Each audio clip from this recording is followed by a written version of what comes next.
大家好啊，歡迎收睇我嘅頻道超曲潮煮。今日會分享麻婆豆腐俾大家。想知道點樣令到嫩滑嘅豆腐切唔碎、炒唔碎嘅方法，就要睇到片尾啦。食得辣嘅朋友想知道我嘅辣椒同埋花椒油份量，可以留言話翻俾我聽。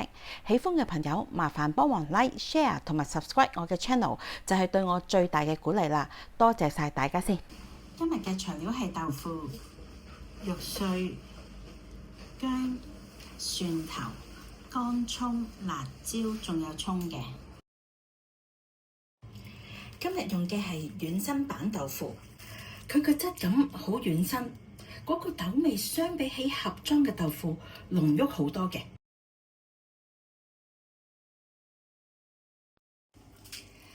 板豆腐係有兩種嘅，分軟同埋硬。軟嘅表皮就會有呢啲細格紋嘅，相反硬嘅咧表皮就大格好多啦。硬身嘅板豆腐啊，質感相比之下會實淨好多㗎。同豆腐檔主講明你要軟身嘅板豆腐就掂晒啦。我哋喺街市嘅豆腐檔就揾到佢。你嘅豆腐沖一沖水就用得。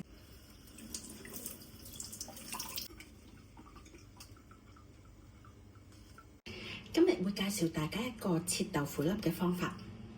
先將豆腐開半，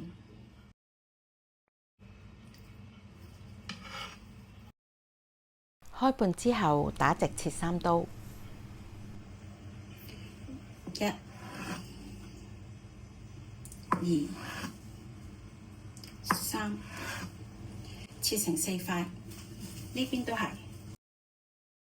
然後同樣打橫切3刀。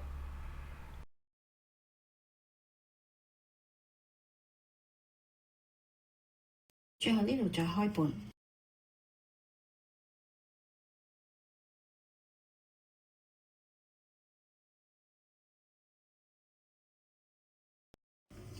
然後將切好嘅豆腐放落筲箕度。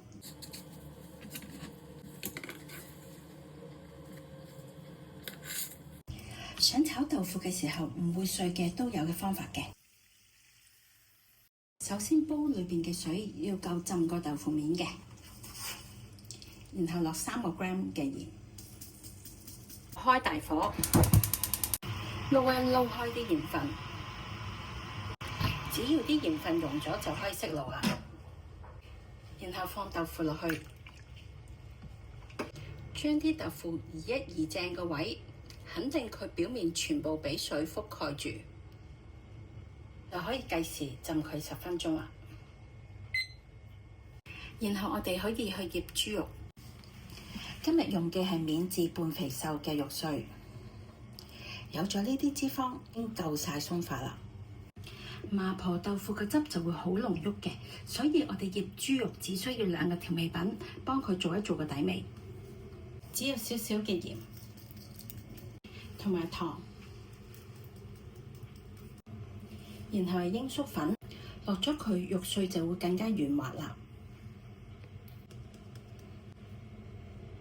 最後就係水啦，然後將佢撈勻。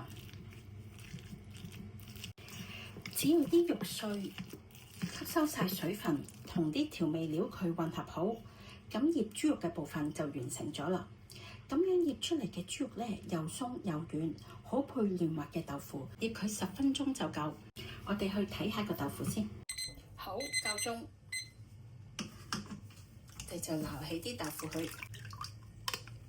鹽水定型嘅好處咧，就係可以通過鹽分逼出少量嘅水分，咁豆腐嘅質感就可以繼續保持柔軟之餘，炒嘅時候又唔易碎啦。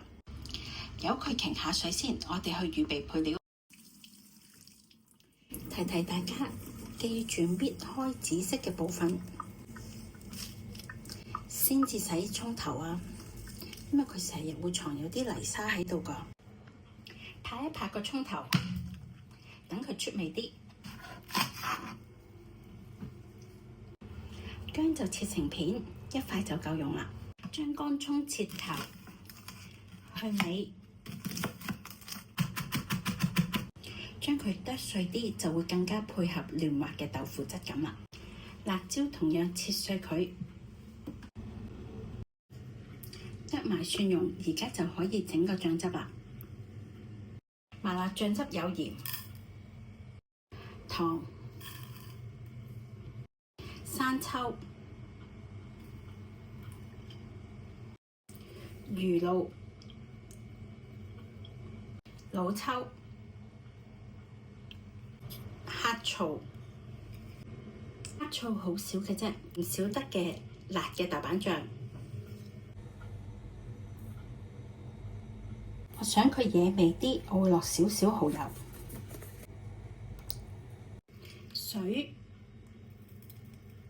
仲有花椒油嘅，不過我唔會混合落呢個醬汁度，最尾先至落。然後將啲醬汁攪勻勻佢。呢個醬汁嘅水分比較多嘅，因為一陣間要煮一煮佢，等啲肉碎同埋豆腐入晒味。豆腐擎出咗好多水分啊！所有材料齊備晒，煮得熱鍋熱落油，油滾咗就可以落肉碎。落咗肉碎之後，我哋就放埋薑片落去爆香佢，由佢放喺旁邊煎香就可以啦。然後用鑊鏟壓肉碎，將肉碎攤得佢越開越好，越薄越好。只要佢攤到薄晒，就可以反去另外一邊，同樣咁樣煎香佢啦。同時間你可以反住埋個薑片，煎埋另一邊嘅，然後重複用鑊鏟壓肉碎呢個動作。冇幾耐，你就會見到啲肉碎出晒油啦。你就留返個位，將啲肉碎推開一邊嚟炒備料，然後將乾葱啊、辣椒、蒜蓉通通放落鑊炒，同埋爆香晒佢哋。只要將啲肉碎同埋配料佢哋混合好，你會見到啲顏色深色咗好多嘅。呢個時候，我哋又將肉碎推開兩邊，留中間個位嚟放豆腐。如果你唔想豆腐炒碎嘅話呢，就只需要將啲豆腐向上炒，唔好向下剁，咁豆腐就唔會碎噶啦。好啦，而家豆腐同埋肉碎已經混合好，我哋就可以放醬汁。放醬汁之前，我哋就撈一撈個底去，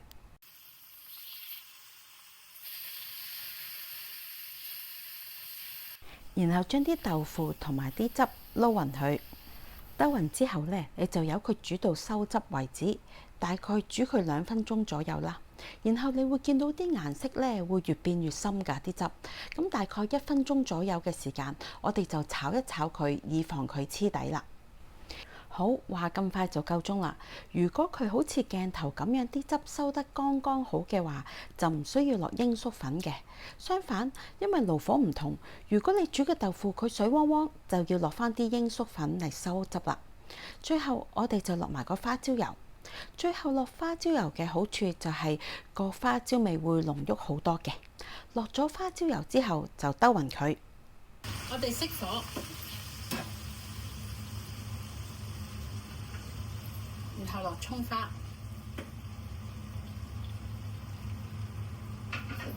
兜一兜佢。上台之前攞走個薑片就食得啦。